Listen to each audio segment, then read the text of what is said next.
أعوذ بالله من الشيطان الرجيم بسم الله الرحمن الرحيم إن الحمد لله نحمده ونستعينه ونستغفره ونؤمن به ونتوكل عليه ونعوذ بالله من شرور أنفسنا ومن سيئات لا يستوي أصحاب النار وأصحاب الجنة أصحاب الجنة هم الفائزون وقال تعالى وإذ تأذن ربكم لئن شكرتم لأزيدنكم ولئن كفرتم إن عذابي لشديد وقال تعالى ولا تحسبن الله غافلا عما يعمل الظالمون إنما يؤخرهم ليوم تشخص فيه الأبصار وقال تعالى وابتغ فيما آتاك الله الدار الآخرة ولا تنس نصيبك من الدنيا وأحسن كما أحسن الله إليك ولا تبغي الفساد في الأرض إن الله لا يحب المفسدين وقال النبي صلى الله عليه وسلم الكيس من دان نفسه وعمل لما بعد الموت والعاجز من أتبع نفسه وهواها وتمنى على الله الأماني أو كما قال عليه الصلاة والسلام ربي اشرح لي صدري ويسر لي أمري واحلل عقدة من لساني يفقهوا قولي اللهم فقهنا في الدين وعلمنا التأويل وارزقنا فهم النبيين وحفظ المرسلين وإلهام الملائكة المقربين والحمد لله رب العالمين. Assalamualaikum warahmatullahi taala wabarakatuh. Yang saya muliakan tuan pengurusi majlis, yang dihormati lagi dikasihi kekanda saya, tuan guru saya Al-Fadil Ustaz Jafri Mahmudi selaku pengasas Kompleks Darul Islam Al-Faizin, Kompleks Islam Darul Faizin, pimpinan-pimpinan agama, pimpinan-pimpinan masyarakat, adik-adik tahfiz, tuan-tuan, puan-puan, muslimin, muslimat, hadirin hadirat yang dirahmati oleh Allah Subhanahu wa taala sekalian. Alhamdulillah, alhamdulillah. Marilah sama-sama kita melahirkan setinggi-tinggi, sedalam-dalam puji dan syukur, kesyukuran yang lahir daripada lubuk hati kita kepada zat Allah Ta'ala, Tuhan yang selama ini terlalu baik kepada kita. Sejak kita dilahirkan ke muka bumi ini, bahkan ulama kata jauh sebelumnya, saat kita ditakdirkan untuk berada dalam perut ibu kita, dalam rahim ibu kita, telah pun bermula nikmat demi nikmat yang Allah Ta'ala berikan kepada kita yang tak mampu kita nak bilang, tak mampu kita nak hitung, apatah lagi kita tak mampu untuk membayar kembali segala nikmat yang Allah pinjamkan kepada kita. Dan mungkin ada di antara kita yang berfahaman nikmat ini akan berakhir bila kita mati. Masya Allah.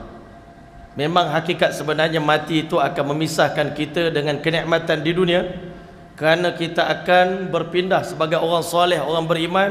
Kita akan berpindah ke alam baru yang mana kenikmatan di sana jauh lebih hebat, jauh lebih besar, jauh lebih lazat, jauh lebih nikmat.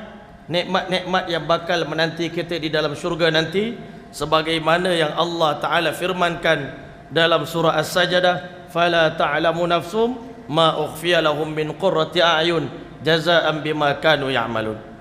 Di saat ini, ketika mana kita sedang menyembah Allah, ketika mana kita sedang bermujahadah melawan hawa nafsu kita di dunia yang sementara ini, tidak ada siapa pun di kalangan kita yang mengetahui apa bentuk nikmat yang sedang Allah sembunyikan daripada pandangan mata kita, nikmat yang sedang Allah telah simpan di dalam syurga untuk kita, yang seandainya Allah Subhanahu wa taala nak hiburkan kita, Allah boleh hiburkan kita. Allah Ta'ala boleh buka sedikit daripada gambaran syurga kepada kita supaya sejuk mata kita. Tetapi Allah Ta'ala tidak melakukan demikian. Allah Ta'ala simpan nikmat itu. Seandainya ada di antara kita yang nampak nikmat itu, mata kita, jiwa kita akan menjadi tenang beribadah kepada Allah Subhanahu wa taala. Apalah sangat 60 tahun, 70 tahun kita mengabdikan diri kepada Allah, sedangkan yang Allah sediakan untuk kita dalam syurga, sekecil-kecil syurga pun luasnya 10 kali ganda besarnya daripada dunia ini. Masya Allah. Hadirin yang dirahmati oleh Allah SWT sekalian, ulama bagi tahu kenapa dalam banyak-banyak makhluk di muka bumi ini Allah pilih manusia untuk Allah Ta'ala bagi segala nikmat yang banyak ini. Kitalah makhluk yang paling bertuah. Jika kita bandingkan nasib kita dengan binatang-binatang, bandingkan nasib kita dengan para malaikat, bandingkan nasib kita dengan haiwan-haiwan, dengan tumbuh-tumbuhan, daripada puluhan ribu makhluk-makhluk yang Allah telah ciptakan, kitalah makhluk yang paling banyak menerima anugerah daripada Allah Subhanahu wa taala. Maka ulama bagi tahu ada 3 tujuan Allah Taala bagi kita ni banyak nikmat. Yang pertama sekali, Allah Taala bagi nikmat supaya manusia ni faham dan mengerti bahawasanya Allah Taala terlalu dan teramat bangga dan mencintai manusia ni. Kita tak faham macam mana kasih sayang Allah kepada kita. Kita tak faham kebanggaan Allah kepada kita.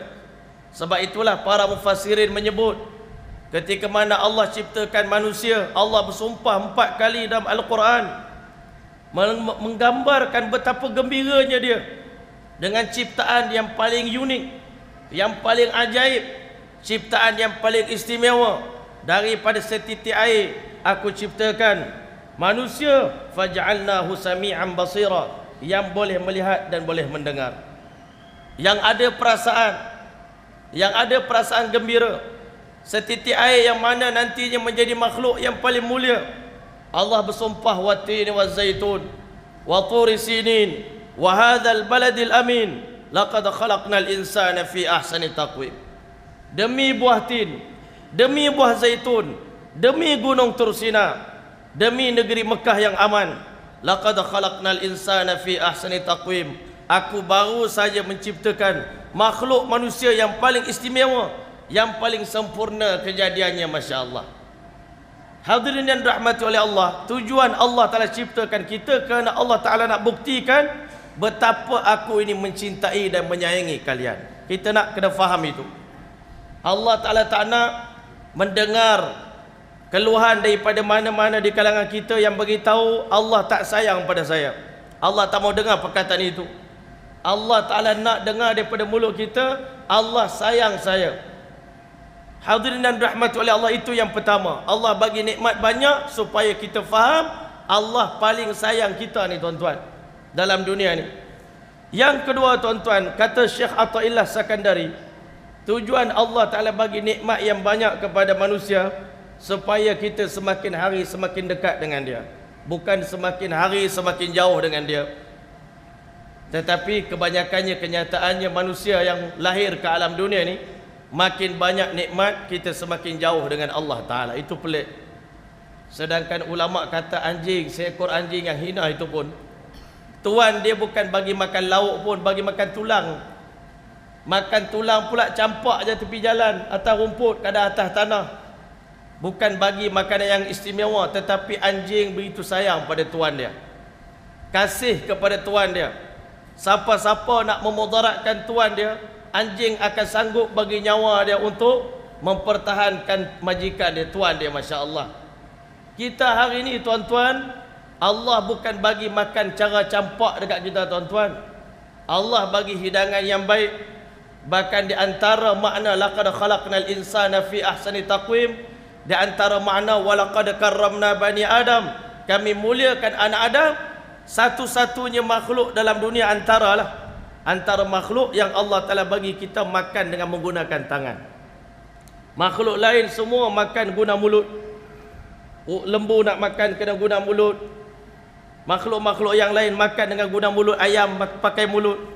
Manusia ini Allah Ta'ala bagi dia suap makanan tuan-tuan dengan tangan dia. Itu makna walaqad karramna bani Adam. Demi sesungguhnya kami muliakan anak Adam.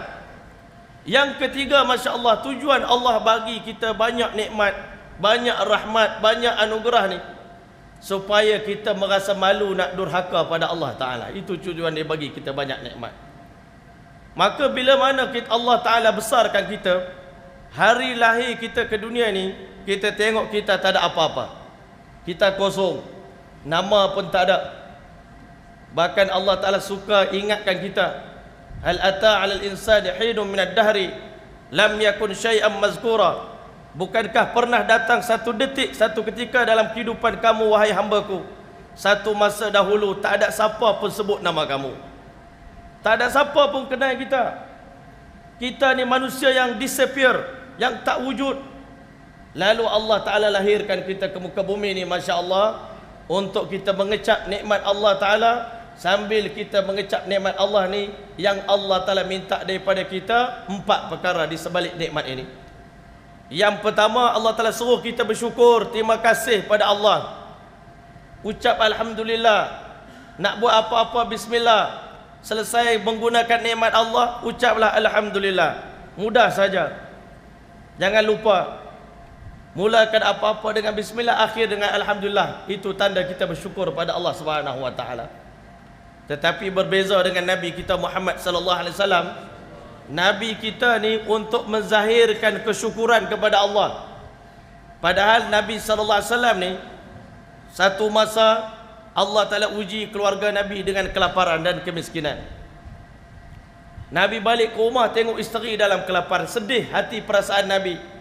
Dalam keadaan sibuk berdakwah, tak ada masa nak berniaga, tak ada masa, tak sempat nak cari keperluan hidup. Nak pergi kebun pun tak sempat. Siang malam sibuk dengan dakwah. Siang dengan dakwah, malam hari sibuk di atas tikar sejadah. Masya Allah. Tiba satu hari bila mana Nabi SAW balik ke rumah, Nabi hampir-hampir menangis tengok anak isteri dia dalam kelaparan. Maka di kala itulah dalam riwayat, para sahabat Nabi mendengar bunyi suara seumpama kiamat dah nak berlaku di langit. Rupa-rupanya para malaikat sedang gelisah tengok keadaan yang menimpa keluarga Nabi kita Muhammad sallallahu alaihi wasallam. Malaikat sedang sedih, sedang gelisah, kecoh malaikat di langit. Keluarga Nabi Muhammad dalam kelaparan. Maka di saat itulah Allah Ta'ala hantar malaikat Jibril alaihissalam turun ke muka bumi ini, Masya Allah. Jibril datang, wahai Muhammad sallallahu alaihi wasallam, Allah SWT hantar aku untuk bagi tawaran kepada kamu. Nak tanya ni, kamu redha ke tidak dengan ujian yang menimpa kamu sekarang ni? Ujian 63 tahun yang aku bagi ujian kepada kamu, miskin, susah, lapar. Hari ini kita orang beriman, kadang-kadang kita anggap itu bukan nikmat. Sedangkan susah pun nikmat, lapar pun nikmat, miskin pun nikmat, sakit pun nikmat. Ini yang kita tak faham ni, tuan-tuan. Nabi Muhammad SAW ditanya oleh malaikat Jibril, Allah tanya kepada kamu, wahai kekasihnya, wahai kekasih Allah, wahai Muhammad, apakah kamu redha dengan ujian yang menimpa kamu di saat ini? Kalau kamu tidak redha, aku boleh ubahkan gunung-gunung di Madinah ni, gunung-gunung Uhud ini berubah menjadi intan belian, intan permata, supaya kamu dapat gunakan, belanjakan untuk keperluan hidup kamu, dan gunakan untuk kerja dakwah, mengajak manusia kepada Allah Subhanahu Wa Taala. Nabi kita sallallahu alaihi wasallam ambil mesyuarat daripada Jibril. Apa pandangan tuan? Kata Nabi sallallahu alaihi wasallam, Inna Allah Ta'ala khayyarani. Allah pilih untuk kepada aku 2 tawaran, 2 pilihan. Baina an akuna abdan nabiyyan, kamu boleh jadi seorang nabi, dalam masa yang sama jadi seorang hamba Allah Ta'ala yang miskin, yang susah. Ataupun baina an takuna malikan nabiyyan, ataupun kamu boleh jadi nabi dan dalam masa yang sama boleh jadi raja macam Nabi Sulaiman alaihissalam. Kata Nabi, waktu itu aku teringat Nabi Sulaiman pernah doa kepada Allah, Rabbi habli mulkan la yanbaghi li ahadin min ba'di. Ya Allah, berilah aku kerajaan yang tak dapat ditandingi oleh sesiapa pun selepas kewafatan aku nanti. Nabi terfikir ayat itu satu. Tanya malaikat Jibril, apa pandangan tuan? Jibril tak cakap banyak. Jibril ambil tangan dia, isyaratkan ke tanah. Antawadha' ya Muhammad, berendah dirilah engkau wahai Muhammad. Kehidupan dunia ini, tilka darul akhirah naj'aluha lilladhina la yuriduna 'uluwan fil ardi wala fasada.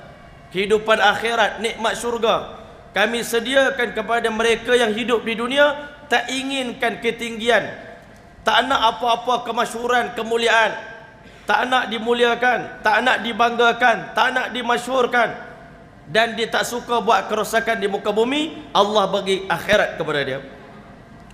Nabi kita Muhammad sallallahu alaihi wasallam ambil pandangan Jibril. Aku pilih pilihan yang kedua. Aku nak jadi seorang nabi, dalam masa yang sama jadi seorang hamba Allah Ta'ala. Dalam keadaan itu Allah telah akan uji aku, kata Nabi. Satu hari aku kenyang. Kenyang Nabi bukan macam kenyang kita, tuan-tuan. Kenyang Nabi maksudnya hari itu dapat makan. dan makan pula belum tentu ada lauk. Kita orang Melayu, Masya Allah, kadang-kala kita malu dengan Allah Ta'ala. Lauk kita atas meja kita 10 jenis tuan-tuan, tapi ibadat kita dengan Allah sangat sikit. Nabi kita sallallahu alaihi wasallam lauknya cuma satu, kadang-kala cuma makan cuka saja. Nabi malu segan nak tanya Allah, tak ada lauk lain ke? Nabi puji makanan, ni'mal idam al-khallu, lauk paling lazat di dunia ni adalah cuka, kata Nabi. Satu hari aku kenyang, aku akan puji Allah sungguh-sungguh pada hari itu. Terima kasih Allah bagi aku makan pada hari ini. Satu hari Allah Ta'ala akan bagi aku lapar. Bila aku lapar, aku akan berzikir kepada Allah Ta'ala, aku ingat pada Allah Subhanahu Wa Ta'ala. Maka apa tanda kesyukuran Nabi? Nabi nak balas kesyukuran pada Allah, apa yang Nabi buat? Nabi bangun semayang tahajud sampai bengkak kaki di tengah malam. Itu kesyukuran Rasulullah, kesyukuran Nabi kepada Allah. Terima kasih, wahai Allah, kau jadikan aku laki-laki yang bernama Muhammad sallallahu alaihi wasallam. Terima kasih ya Allah, kau jadikan aku Nabi akhir zaman. Nak terima kasih di atas segala nikmat yang Allah bagi ni, Nabi sujud panjang-panjang. Kadang-kala Siti Aisyah radhiyallahu anha sampai tak digoyang badan Nabi ni, takut-takut Rasulullah meninggal dalam sujud, tuan-tuan. Itu kesyukuran. Allah minta kita bersyukur, terima kasih pada dia. Yang kedua, tuan-tuan, di sebalik segala nikmat yang Allah bagi kepada kita, Allah suruh kita ni mengenang, mengimbas, merenung, kadang-kala duduk sorang-sorang, ingat balik nikmat yang Allah Ta'ala bagi pada kita. Hang ni dulu siapa? Hang bukan siapa-siapa pun, orang tak kenal hang pun, hang tak ada apa-apa kelebihan pun. Dulu hang jahil, hang bodoh, dulu hang miskin. Kita ingat diri kita. Sahabat-sahabat Nabi sallallahu alaihi wasallam kadang-kala duduk seorang-seorang merenung, tuan-tuan, tiba-tiba menangis. Sahabat-sahabat Nabi ingat balik dulu kita berada di zaman jahiliyah. Bodohnya kita, kunna na'budul hajar, dulu kita sembah batu. Wa na'kulul jifah, kita makan bangkai, kata sahabat-sahabat. Laulallah, kalaulah bukan Allah bagi hidayah kepada kita. Macam tuan-tuan yang ada kat sini ni, Masya Allah, kalau Allah tak bagi hidayah pada kita ni, di mana kita berada sekarang ni, tuan-tuan? Dulu 10 tahun dulu, 20 tahun dulu, ada tak kita dalam majlis ilmu ni? Tak ada. Ini semua limpah kurnia Allah. Allah bimbing kita, Allah tunjuk jalan dekat kita, Allah bagi taufik dekat kita. Ya Allah, bertuahnya aku, ya Allah, laulallah ma sallaina, kalau Allah tak bagi hidayat, kami tak semayang, kami tak bayar zakat, kami tak kenal Allah, kami tak kenal masjid. Allah yang bagi nikmat ni kepada kami. Sayyidina Umar kadang-kala duduk seorang-seorang di tersengih, Masya Allah. Orang tepi ditanya, kenapa Amirul Mukminin tersenyum? Ingat zaman jahiliyah dulu, zaman bodoh kita dulu. Kami dulu zaman jahiliyah, kata Sayyidina Umar, pergi kebun kurma balik, bawa balik standan kurma, rasa terima kasih dekat Tuhan bagi rezeki kat kami pada hari ini. Maka kami buat kurma tu dalam bentuk patung.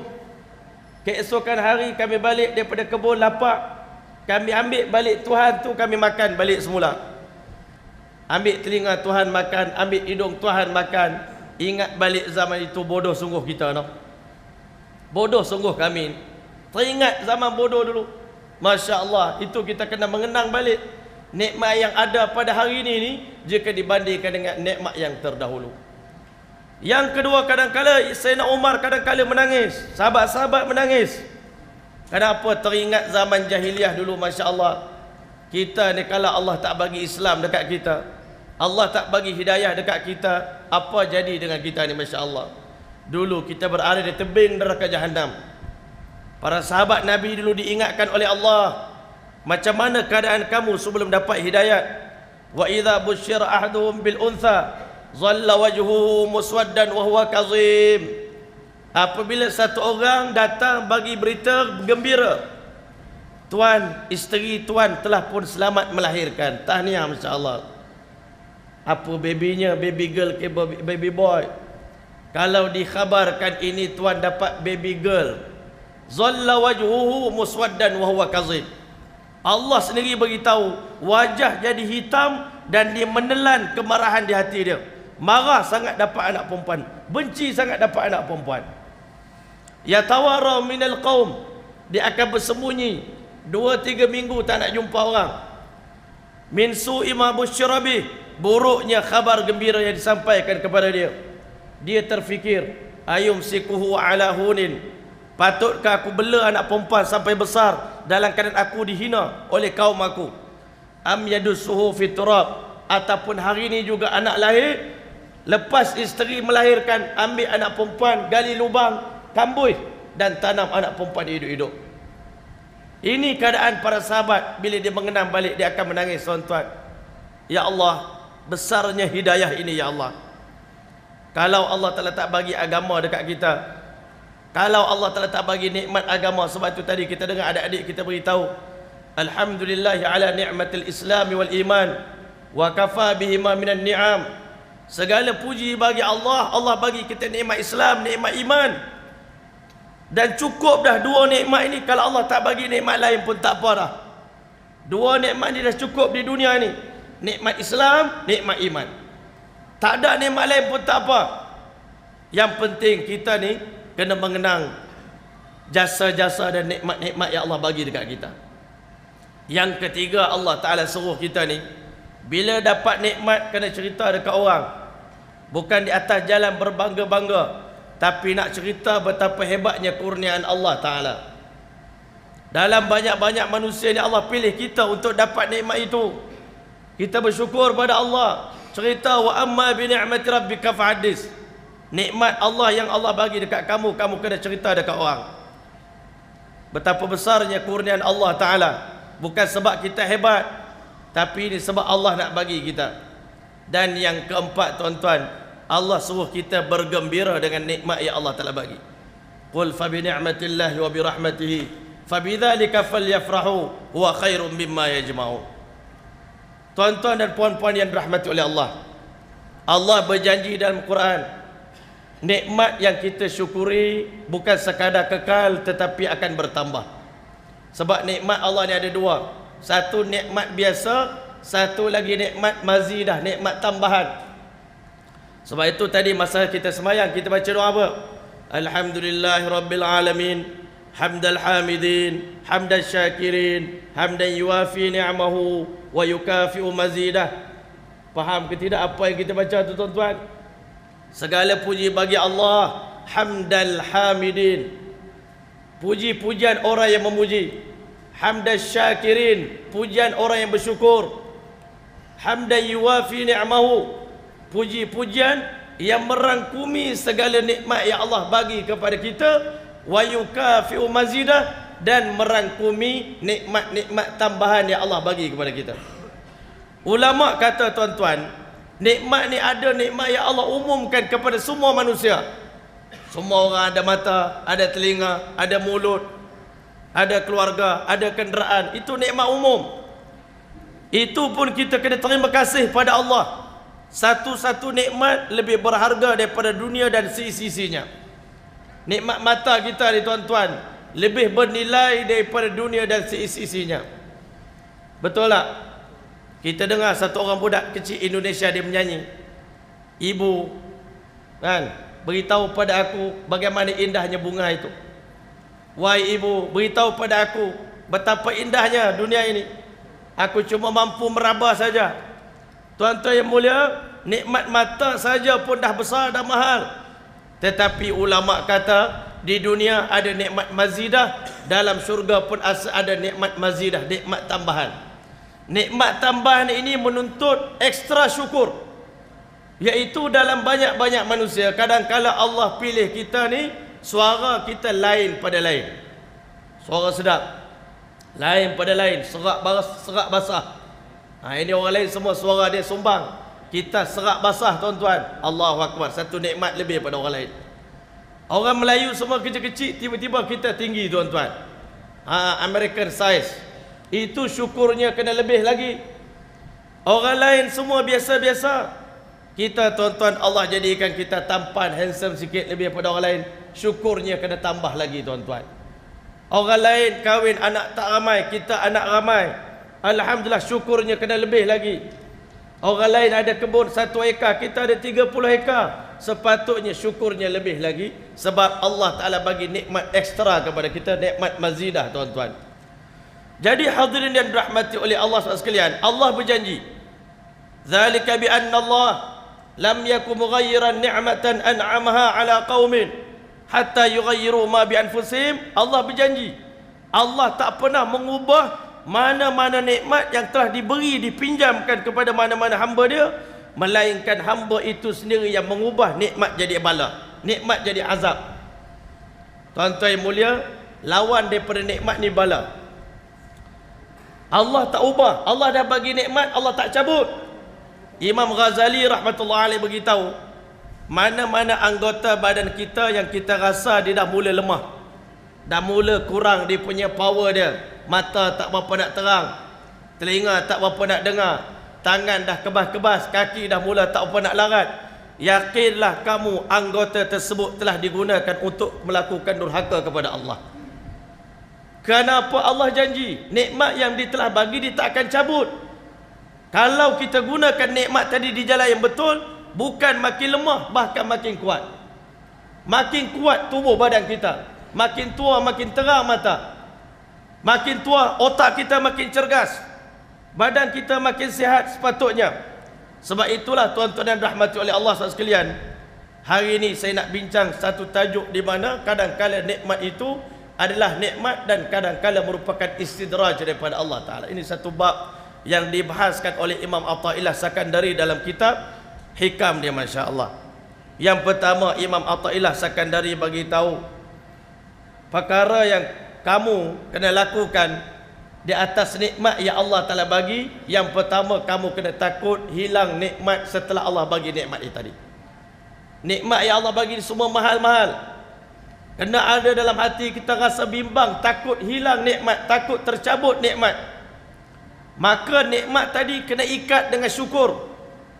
Dan kamu kena bimbang nikmat tadi akan tercabut bila mana kamu melakukan dosa dan kedurhakaan kepada Allah Ta'ala. Sebagai contoh tuan-tuan yang mulia, Nabi Adam AS duduk dalam syurga beberapa lama bersama dengan Siti Hawa AS. Duduk dalam syurga sepenuh-penuh nikmat Allah bagi. Tapi biasalah tuan-tuan, manusia ni sentiasa diuji oleh Allah. Allah kata dalam syurga semua barang boleh makan, semua barang boleh sentuh, semua tempat boleh pergi, melainkan pokok ni yang hang tak boleh dekat. Wala taqraba hadhihi syajarah fatakuna minaz zalimin. Jangan datang dekat-dekat dengan pokok ini, nanti kamu jadi orang zalim. Naya kat diri sendiri, menyusahkan diri sendiri. Tapi tabiat manusia ni tuan-tuan, benda yang disuruh dia tak nak buat, tapi benda yang dilarang, itu yang dia nak pulun tuan-tuan. Al-insanu, kata pepatah Arab, manusia ni harisul lima munia, dia tamak kepada benda yang dilarang. Jadi isteri pula pujuk, abang tolonglah bang, agak-agaknya betul juga cakap si Azazil tu, kalau kita makan buah ni, mana tahu kita kekal dalam syurga bang. Isteri pula pujuk, dia takut, tapi tak apalah, bini pujuk, sayang punya nak menunaikan hajat sayang, abang makan je lah buah ni. Masya Allah, dia pun makan tuan-tuan. Bila Nabi Adam makan saja, langgar saja perintah Allah, walaupun Nabi Adam bukan buat dosa pun, makan buah khuldi itu tak ada hukumnya dosa besar ke dosa kecil ke makruh ke haram ke, tak ada. Cuma Allah tak bagi makan, tak bagi dekat, itu ujian daripada Allah Ta'ala. Bila dia makan tuan-tuan, Nabi Adam dicabut oleh Allah 4 atau 5 nikmat Allah cabut daripada diri dia, nikmat besar-besar. Yang pertama, sebaik saja makan, Allah terus cabut pakaian syurga daripada dia. Dulu hidup dalam syurga dengan pakaian yang mulia, kemewahan, Allah cabut pakaian, Allahu Akbar, malu. Siti Hawa pun dengan Adam AS lari belakang pokok menyorok, takut terserempak dengan malaikat. Kita ni dah tak ada pakaian, nak cari mana kedai baju tak ada ni kan, supermarket tak ada dalam syurga, kedai baju tak ada, tutup aurat dengan daun-daun tuan-tuan. Tengah duduk dalam keadaan begitu tuan-tuan, tiba-tiba datang pula bala yang kedua. Satu orang yang melakukan satu dosa, bukan satu bala, bukan satu nikmat yang Allah telah bagi, cabut. Tetapi banyak bala Allah bagi. Yang kedua tiba-tiba sakit perut pula, Masya Allah. Tengah duduk nak sakit perut, memulas perut ni, Masya Allah, nak cari toilet. Kalau kita lah cakap bahasa kampung ni, jumpa malaikat, ada toilet tak? Saya nak buang air besar ni. Malaikat kata, minta maaf tuan, dalam syurga ni tak ada tandas, tak ada jamban. Habis itu nak buang di mana? Kena buang di dunia, Masya Allah. Syurga tak layak untuk buang air besar, buang air kecil. Siti Hawa tak pernah datang bulan. Sekali durhaka pada Allah, bukan dia yang durhaka juga.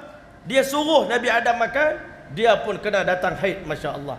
Darah pula dah keluar, Masya Allah. Dalam keadaan begitu, tuan-tuan, Allah Ta'ala cabut nikmat yang ketiga. Allah singkirkan mereka daripada syurga, Masya Allah. Dikeluarkan daripada syurga, jatuh daripada tingkatan syurga yang tinggi. Kalau syurga tu 3,500 tahun perjalanan daripada alam dunia, jatuh ke dunia, tuan-tuan. Jatuh ke bumi, tuan-tuan. Nabi Adam AS jatuh di Sri Lanka. Siti Hawa dijatuhkan di Jeddah, tuan-tuan. Nikmat yang keempat, Allah cabut nikmat kasih sayang suami isteri. Hari ni orang Malaysia, kita pelik kenapa Malaysia banyak perceraian. Kes perceraian banyak sangat. Tiap-tiap berapa minit berlaku kes perceraian. Dulu masa kahwin bukan main hebat, kan? Sambutan perkahwinan, Masya Allah. Masa hari kahwin kita rasa inilah kekasih awal dan akhir, zahir dan batin. Til jannah. Dia buat tangan macam ni pula, kan? Masya Allah, ini memang pakarnya. Kata orang bahasa Urdu ni pakar muhabbat. Ini cinta yang betul-betul asli punya. Kahwin 2 bulan dah bercerai. Apa punca, tuan-tuan, perceraian? Perceraian sama dengan Nabi Adam AS, dipisahkan oleh Allah gara-gara maksiat. Walaupun Nabi Adam tak buat dosa ini untuk kita, kira kita lah, kira bahagian kita. Tuan-tuan yang mulia, kalau kita buat dosa, Allah pisahkan suami isteri.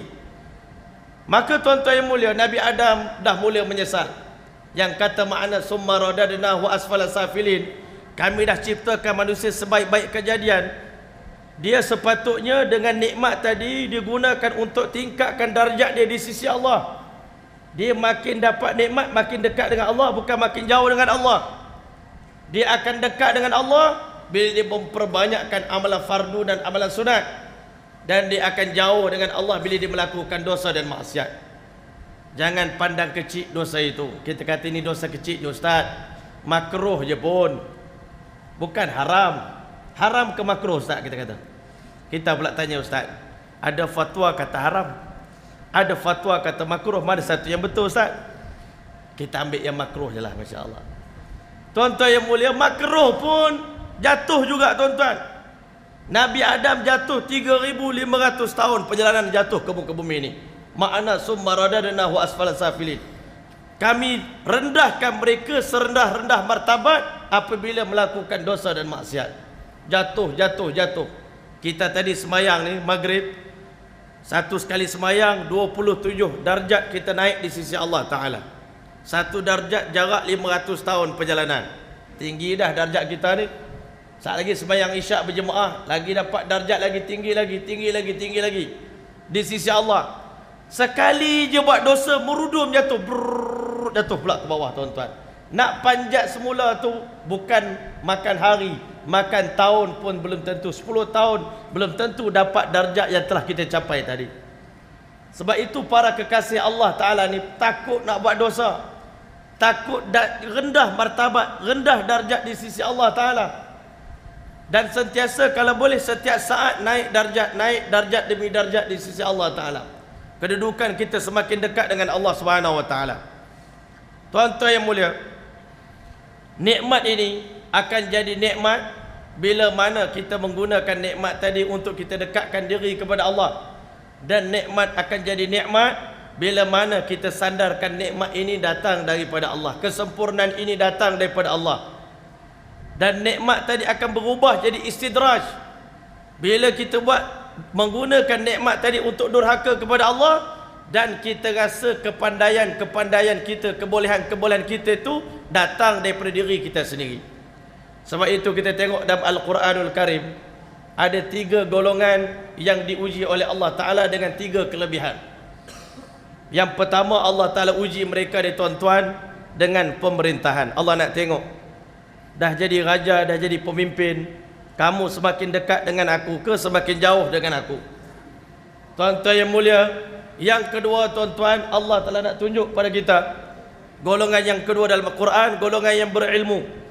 Dan golongan yang ketiga yang ada dalam Al-Quran adalah golongan yang berharta. Ini tiga nikmat. Jadi insya-Allah tuan-tuan yang mulia, golongan yang pertama Allah bagi pemerintahan kepada mereka. Ada 4 orang dalam dunia yang Allah Ta'ala bagi dia kelebihan boleh memerintah satu dunia. Satu dunia, bukan satu Malaysia, satu dunia. 2 orang beriman, 2 orang kufur pada Allah Ta'ala. Kita nak cerita 4 yang beriman saja tuan-tuan, tak dan. Sebab kuliah sampai pukul 9 saja. Jadi insya-Allah Ta'ala nak lagi kita sambung lagi insya-Allah. Jadi tuan-tuan yang mulia, Nabi Sulaiman AS ni Allah bagi dia kerajaan yang hebat. Kerajaan Nabi Sulaiman ni merangkumi manusia, jin, binatang-binatang, burung, semut, semua di bawah pemerintahan Nabi Sulaiman AS. Nabi Sulaiman menguasai mereka. Bahkan dalam Al-Quran, Nabi Sulaiman ni tubuh tim-tim di kalangan jin ini jadi diver tuan-tuan, penyelam, untuk cari mutiara-mutiara dalam laut, bawa kat Nabi Sulaiman. Emah-emah dalam bumi ini semua bagi kat Nabi Sulaiman. Tapi apa yang Nabi Sulaiman buat dengan kerajaan tadi? Yang pertama, dia tak lupa diri tuan-tuan, sentiasa ingat pada Allah. Satu hari Nabi Sulaiman AS tengok kuda dia, 100 ekor kuda yang begitu hebat, yang begitu sihat, digunakan untuk berjihad di jalan Allah. Tapi kerana sibuk dengan kuda, sampai solat asar terlewat sikit, terlewat sembahyang asar. Nabi Sulaiman bila tengok masa dah terlepas, gara-gara kuda ni, macam kita lah kata, lah ni kita pun buat kerja agama juga, kita buat bisnes, lewat sikit sembahyang asar tak apa. Ini pun agama juga, ini pun agama juga. Cari rezeki halal pun perintah Allah juga, bagi makan anak bini rezeki halal. Itu kita punya akal kita. Kita ingat kita cerdik lah tu. Ingat lepaslah di sisi Allah. Di antara 2 perintah Allah, mana lagi besar? Perintah semayang dengan perintah cari rezeki. Bila datang azan dikumandangkan, perintah cari rezeki batal tuan-tuan. Lepas semayang baru boleh cari rezeki balik. Tengah semayang itu kalau cari rezeki haram hukumnya tuan-tuan. Jadi tuan-tuan yang mulia, Nabi Sulaiman tengok kuda ni walaupun dia bagus nak digunakan untuk jihad, tapi telah melalaikan aku daripada zikrullah, daripada semayang. Aku sembelih semua kuda ini bagi makan fakir miskin. Tak ada kebaikan pada harta yang melalaikan aku daripada zikrullah. Ini Nabi Sulaiman AS, dia faham. Dan digunakan kerajaan dia untuk berdakwah. Mana lagi negara yang belum beriman pada Allah, aku jumpa dia. Puteri Balqis belum beriman, aku dakwah dia beriman pada Allah Ta'ala. Ini orang yang tidak teristidraj, dia tak terfitnah dengan pemerintahan dia. Golongan yang lain, Fir'aun, bukan perintah satu dunia, baru perintah negeri Mesir pun dah rosak tuan-tuan, hancur kehidupan dia, dan akhirnya mati dalam keadaan kufur pada Allah Ta'ala. Golongan yang kedua dalam Al-Quran, Allah cerita golongan berilmu. Kalau kita ada ilmu, tadi cerita kalau kita ni jadi pemerintah, kalau kita ni ada ilmu pun ada ujian daripada Allah. Allah bagi ilmu nak tengok kita ni makin dekat dengan Allah ke makin jauh dengan Allah. Ada orang dia belajar fiqah tinggi tuan-tuan, tapi dia gunakan hukum fiqah untuk lari daripada perintah Allah. Dia mengaji tinggi, Masya Allah, sekarang ni tiba waktu bayar zakat, dia boleh pusing-pusing sampai dia tak payah bayar zakat. Kadang-kadang dia mengaji tinggi-tinggi sampai dicari hukum macam mana tak payah semayang. Itu mana difitnah dengan ilmu. Sebab Allah kata wa aqimis solata li zikri, dirikan semayang untuk berzikir padaku. Sekarang aku dah berzikir, saya sedang solat daim, dia kata solat berkekalan 24 jam semayang ni, hantar tengok aku tengah semayang. Masya Allah, itu ujian ilmu Allah bagi. Maka dalam Quran ada golongan yang tinggi ilmunya dari segi agama tuan-tuan. Nabi Sulaiman bila dakwah Puteri Balqis, Puteri Balqis nak beriman pada Nabi Sulaiman AS. Tapi dalam perjalanan Puteri Balqis nak mai, Nabi Sulaiman offer siapa di kalangan tuan-tuan yang boleh bawa istana Puteri Balqis daripada kota Sabah ini datang ke Palestin. Maka satu orang di kalangan yang berilmu, di kalangan umat Nabi Sulaiman, di kalangan jin Ifrit, Namanya Zakwan, Masya Allah. Ada orang nama Zakwan kat sini. Tuan-tuan yang mulia, nama ifrit tu Zakwan. Dia kata, tuanku, ana atika bi qabla an taquma min maqamik. Sebelum tuan bangun daripada kursi, insya-Allah istana Puteri Balqis sudah sampai di sini. Tengok tinggi mana ilmu dia. Tinggi, tuan-tuan. Nabi Sulaiman kata, aku tak puas hati lagi. Ada lagi yang lagi di kalangan tuan-tuan yang lagi power daripada dia, ada tak? Masya Allah, satu orang yang berilmu di kalangan umat Nabi Sulaiman bernama Asif bin Barkhiyah. Dia kata, tuanku, saya boleh bawa istana Puteri Balqis sebelum mata tuanku berkelip, insya-Allah sampai dah istana tu. Boleh tuanku? Yang tu boleh insya-Allah. Tuan-tuan, dia baca Hizbul A'zam. Hizbul A'zam ni macam-macam ulama tafsirkan. Ada kata ya awwalal awwalin wa ya akhiral akhirin wa ya rahimal masakin wa ya dzal quwwatil matin. Banyak doa-doa khilaf di kalangan ulama apa makna Hizbul A'zam. Dia baca, tiba-tiba istana Puteri Balqis terbang daripada sana, tersergam, dalam sekelip mata dah sampai depan Nabi Sulaiman AS. Tapi tara tu punya ilmu pun dia tak kata. Kalau kita lah ni tuan-tuan, hang tengok dah aku power tidak kan? Power tidak aku. Istana tu aku boleh pindah. Kita jangan kata boleh buat istana pindah sini, tuan-tuan. Kalau kita dapat sikit kelebihan Allah bagi pun dah sesak dah kita, tuan-tuan. Sebab itu Allah tahu kita tak boleh bagi banyak lebih. Bagi tara ni dah cukup, dah elok dah, tuan-tuan. Kalau bagi lebih lagi rosak kita. Bagi lagi alim daripada sekarang, takut kita rosak. Sebab itu Allah bagi kita cukup-cukup makan saja. Asif bin Barkhiyah punya tinggi ilmu macam tu pun, dia kata bila falamma ra'ahu mustaqirran 'indahu, ketika mana dia melihat istana Puteri Balqis tersergam indah di hadapan dia, dia kata hadza min fadli rabbi, ini limpah kurnia daripada Tuhan aku. Lia berluani, Allah bagi aku ilmu tara ni nak uji aku sebenarnya. Ashkur am akfur, nak tengok aku ni bersyukur ke tidak ataupun aku kufur pada Allah Taala. Ada orang dapat ilmu magic macam tu, dia jadi kufur. Tuan-tuan, Qarun laknatullah alaih, dia dapat ilmu, tuan-tuan, pegang apa jadi emas.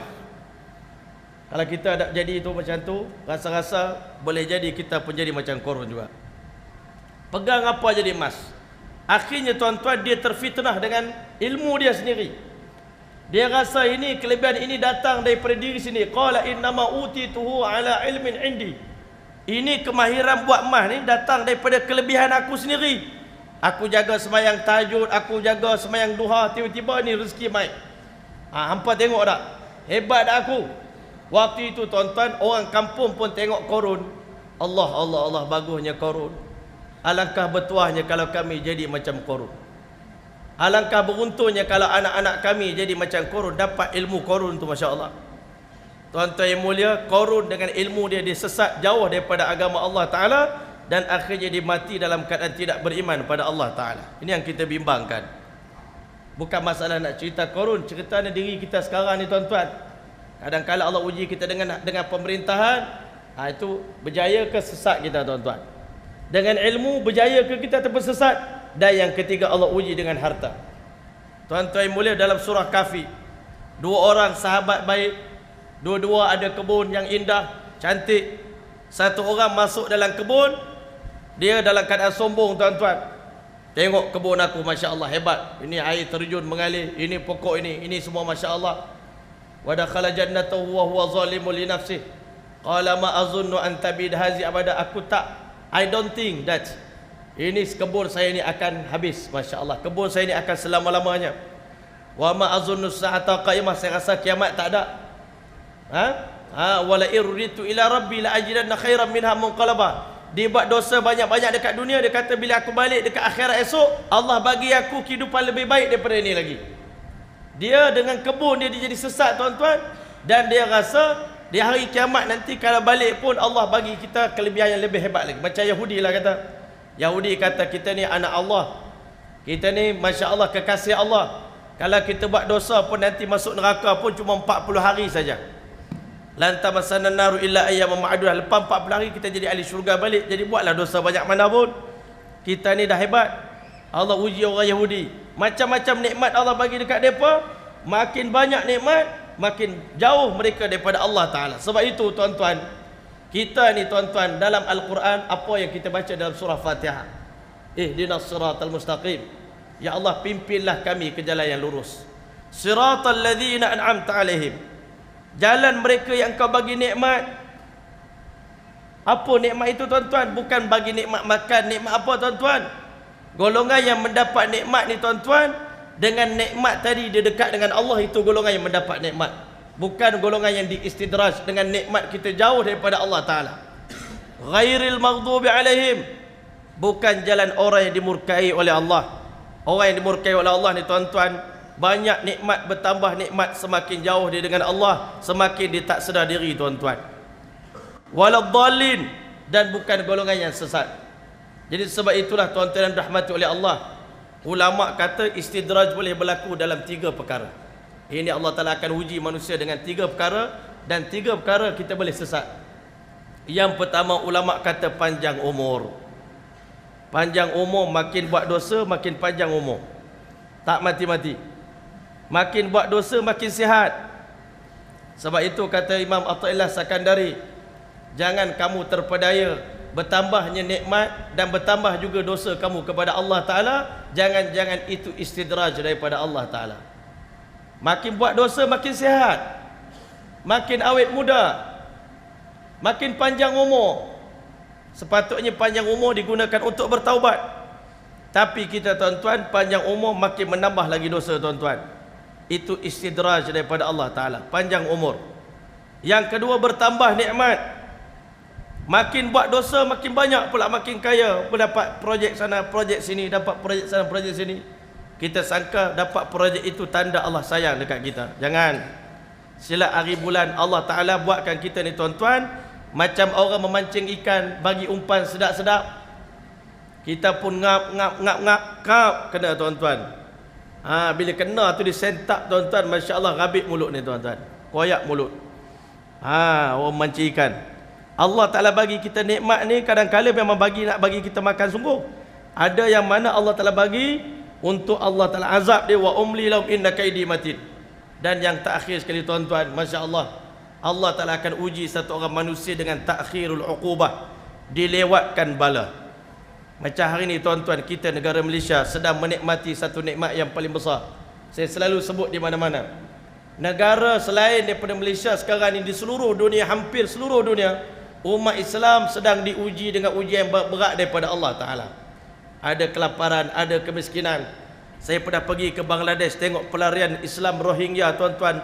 800,000 mereka tak ada rumah tuan-tuan, tidur atas tanah musim sejuk, musim hujan. Tetapi tuan-tuan yang mulia, mereka dekat dengan Allah Ta'ala. Kita rakyat Malaysia ni, sekarang ni negara kita makmur, maksiat teruk ni kat Malaysia ni, tapi negara kita masih lagi aman, tak ada malapetaka, tak ada lagi tsunami tuan-tuan. Adakah ini nikmat ataupun istidraj daripada Allah Ta'ala? Ini yang kita takut. Dalam bentuk individu kita pun kita kena takut, dalam bentuk negara kita pun kita kena takut. Kita bimbang Allah bagi kita kaya, negara kita makmur, buah semua tumbuh-tumbuh. Tiba-tiba satu hari, di saat kita sedang bermain, di saat kita sedang tidur, datang azab daripada Allah Ta'ala. Kita tak minta, tetapi kita kena sentiasa berwaspada. Sebab itulah tuan-tuan, insya-Allah Ta'ala, masa pun dah dekat dah. Jadi insya-Allah Ta'ala kita azamlah, gunakan kesempatan tahun baru 2019 ini. Kalau boleh tahun ini tahun yang mana kita paling dekat dengan Allah, kita paling hampir dengan Allah. Kita gunakan diri, masa, harta kita ni yang Allah bagi kepada kita, tenaga kita ni, untuk korban untuk agama Allah Ta'ala. Korban sehabis mungkin. Andai kata ini tahun terakhir bagi kita, kita pun tak tahu. Tahun 2019 tahun terakhir bagi kita. Kita azam tahun ini tahun yang terindah, tahun yang paling baik, tahun di mana kita paling dekat dengan Allah, paling kurang maksiat kita dengan Allah. Dan kita Masya Allah guna bawa anak isteri kita, bawa kenderaan kita, bawa keluarga kita, dunia nikmat yang Allah bagi ni, kita pulang balik kepada Allah Ta'ala. Inna lillahi wa inna ilaihi raji'un. Kita datang daripada Allah dan kita akan kembali kepada Allah Subhanahu wa Ta'ala. Saya rasa sekian dulu insya-Allah perkongsian pada malam ini. Insya-Allah aqulu qawli hadza wa astaghfirullahal azim li wa lakum wa lisa'iril muslimin wal muslimat fastaghfiru innahu al ghafurur rahim. Wassalamu alaikum warahmatullahi taala wabarakatuh.